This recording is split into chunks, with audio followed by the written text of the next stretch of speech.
Good afternoon. It's 12 p.m.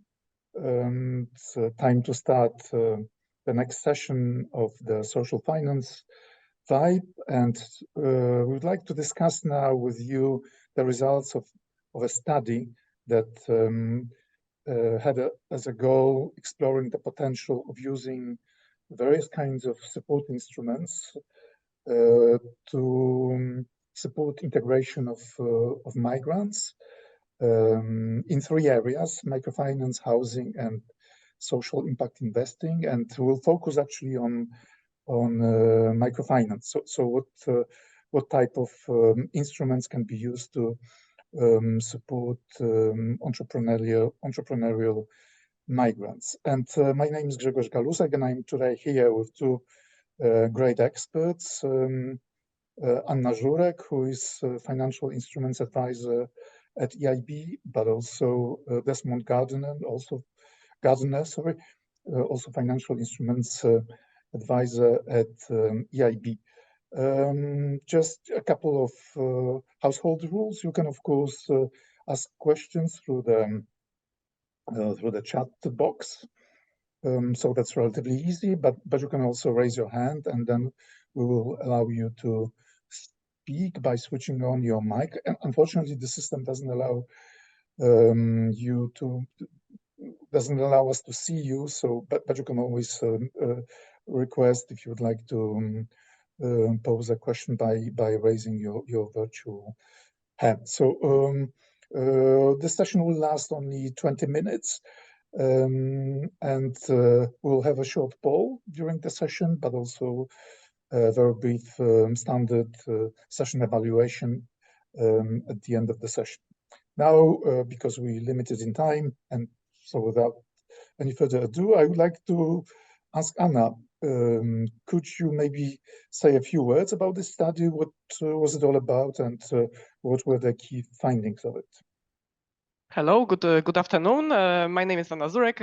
I'm here with my colleague Desmond Gardner, and we're very thankful for this opportunity to provide you a sneak preview of our preliminary study results and to discuss them briefly with you. I hope that you see the screen as well with our slides. So we will go very quickly through the preliminary study results, and then we have a couple of poll questions to the participants. So thank you in advance for taking the time to help us answer some questions. So just to mention, both Desmond and I are part of the FICOMPAS advisory platform. This is an initiative of the European Commission and the European Investment Bank, and to provide advisory on financial instruments, so loans, guarantees, equity, that are co-financed by different EU funds under so-called shared management. Typical funds here are ESF+, ERDF, and AMIF, for instance. And the aim of FICOMPAS is to build capacity and raise awareness how to implement financial instruments, but also how to combine financial instruments and grants to support different EU policy areas. We provide upstream support, so for instance, member state-specific support. We elaborate a range of publications. You see them here on the slides as well, a couple of examples, and we organize events on financial instruments. And our advisory offer is especially addressed to managing authorities, but also to other relevant stakeholders in the world of financial instruments supported by EU funds, and bodies implementing financial instruments such as microfinance providers are here very relevant, important stakeholders for us as well. And one of our work streams is the AMIF work stream. So here we are exploring the potential for financial instruments and the combination of grants and financial instruments to support the area of integration of third country nationals, the so-called TCNs. You will see it later in the presentation, this abbreviation. With TCNs, we mean people who come to the EU from outside EU. They can be refugees, but they can be also they might come to the EU for other reasons. In this work stream, we closely collaborate with the European Commission's DG Home, and our AMIF work stream is part of DG Home's Union Action 2020.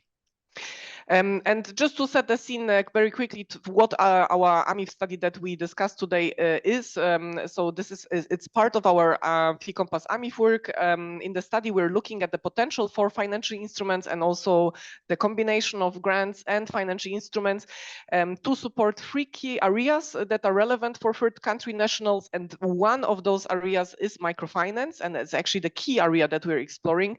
The study has 2 parts: market assessment, where we analyze the financing needs, assess the market failure, what is the financing gap, and the part 2, where we describe the potential design of financial instruments and combination with grants to support this area. The study was undertaken by a mix of methods, including desk research, focus groups, interviews, workshops, and we are especially thankful that we were supported on the microfinance part of the study by the Microfinance Center, also the organizer of today's event, and also so we were really able to benefit from MFC's broad sector knowledge and also the network. And here, once again, a big thank you to all of you who might be tuned in today that have been taken part in some of our workshops and focus groups that were part on the work of the study. So these insights were really very helpful for the elaboration of the study. We are now finalizing it, and it should be available end of this year and can be used then by managing authorities, but also by the MFI stakeholders to plan their next steps in advancing with the financial instruments. And so here, basically just as the preliminary study results, a sneak preview of the part 1 of our of that study. Once again, these are still in revisions with our key counterparts, so we really recommend you to read the study once it's also published on our website very soon. So in the market assessment, we look at the demand side in financing, so the perspective of the micro borrowers, in our case, the third country nationals, as well as the supply side in financing, so the perspective of the microfinance providers in the case of here, our microfinance angle of the study. First, maybe important thing to mention is that statistically, third country nationals in the EU are less entrepreneurial than EU citizens. There are a number of obstacles that our study identified, mentioned as well on various other sessions here today and yesterday. The vulnerable groups face substantial obstacles in terms of access of finance. There is also a limited offer of business development services, and our study confirms that these BDS services are really crucial as non-financial support to be provided before, during, and after a microloan is provided. MFIs, on the other side, seem to be very interested to enhance lending to this vulnerable group, but need more credit risk coverage. Here, the InvestEU guarantee is very popular, but the resources are limited. And in addition, there's also interest in additional liquidity support for microfinance institutions. One thing that our study as well identifies is that the current issue of high interest rates, which are affecting the MFI's clients. And in terms of BDS, from the perspective of MFIs, usually these need to be financed through own resources of MFIs, and these are scarce. So this is another obstacle. And I pass on now to Des to discuss a little bit the part 2, so the key recommendations from our study. Yes, thanks, Anna, and hello, everybody. As Anna said, the study was quite extensive, and we were well supported by MFC, and we were able to speak to a number of different microfinance institutions in different member states, as well as the managing authorities for the AMIF program, the Asylum, Migration and Integration Fund, which is managed by DG Home, which was our main focus in this study. Although we did also look at how we could use other EU funds, in particular from DG Employment, such as ESF+. So following the market study, we will go on and make some recommendations. As Anna has already said, these are preliminary, so they're a sneak preview. So I encourage you to wait until the final report before you get our concrete recommendations. But nevertheless, I think it's fair to say that it was very clear to us from the study how important the InvestEU guarantee is to microfinance institutions within EU member states. Previously, as the easy guarantee. It has really, I think, supported the sector well. And we had many good examples of how the sector has supported migrant entrepreneurs in the past as well. So, there's good knowledge there amongst the market.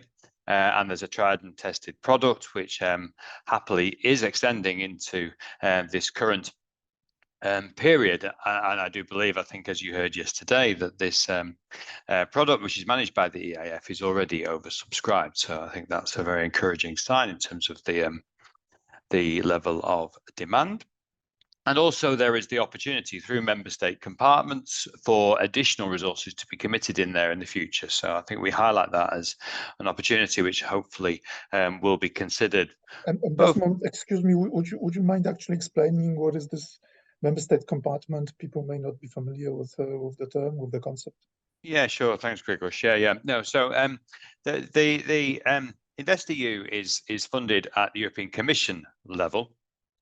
So the European Commission have committed a block of finance to support that work. However, there is also the facility for member states to use their shared management funds, and that is ERDF and also ESF Plus to boost the amount of resource available in their member state by committing some of that shared management resource to the InvestEU programme through the member state compartment. And there is a mechanism for them doing that both in the InvestEU regulation and the Common Provisions regulation, which governs the shared management funds. So there isn't a specific route for AMIF authorities to do that at the moment, although there's always the potential to look at that. But yes, I think within the scope of the study, as I say, which covers more than just AMIF, we really believe that this is probably the easiest way for many member states to boost the support for microfinance institutions with a view to supporting migrants.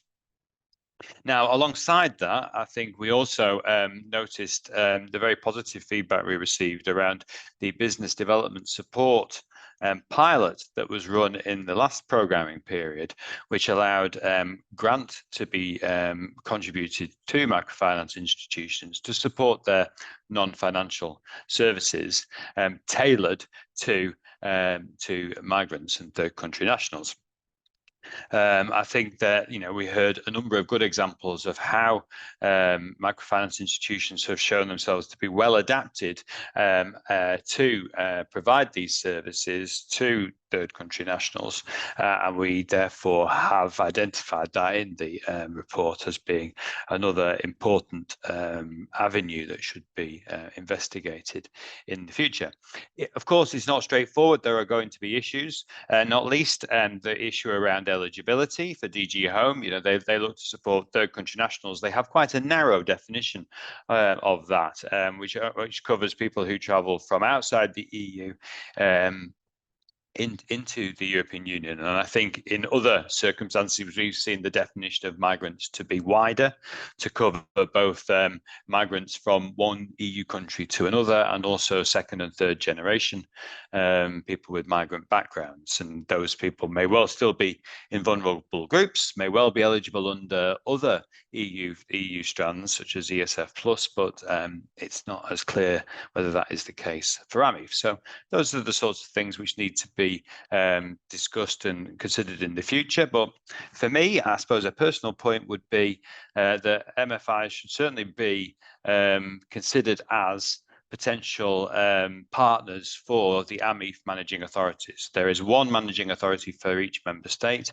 and I would encourage MFIs to reach out to their AMIF managing authorities and start that dialogue and understand how that they can support those authorities in terms of delivering business development support and other non-financial services. Okay, the last thing to mention really is a third product which we identified, which was a risk-sharing loan rather than a guarantee, which might be suitable for those MFIs which need additional liquidity as well as the kind of guarantee support. So that hopefully will feature in our recommendations as well. That might be useful for more targeted interventions, maybe in a certain locality in a given city or something like that.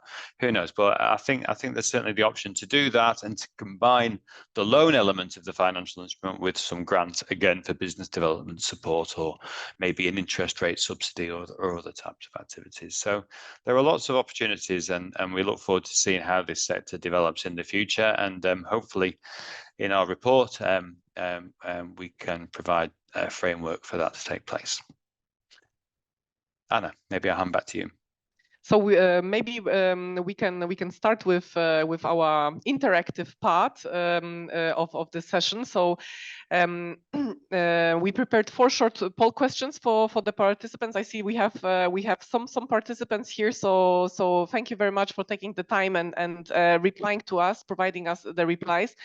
You can also use the chat to provide a little bit more feedback. Obviously, this session is only 5 minutes long, so we will not be able to discuss more roughly. So here you have the first question. Because when we discuss, Des mentioned this idea of the BDS grant, so a grant for BDS services that could be covering those services before, during, and after the microloan is provided. But who would, in your view, be the most suitable eligible organizations to be the beneficiaries of such a loan? Here the question is, from your practical work, do you provide the BDS services by yourself, or do you work with other institutions that should be part as well of so also project partners? And also a question is, who would be the project leader in your view? Would it be more you as microfinance institutions or other institutions, because they are more involved, especially in your country, in these schemes? Or maybe this is not relevant for you. So I see here that we all see the poll results. So it seems that yes. So yes, with flexibility, which project partner is the project leader? So that's good to hear. So that's very helpful already. So if you have any additional comments on that, please share it with us in the chat function. That might be very helpful. And I would then proceed directly to the second question. Maybe with help of our Microfinance Center colleagues. The second poll, and I'll change the slide as well.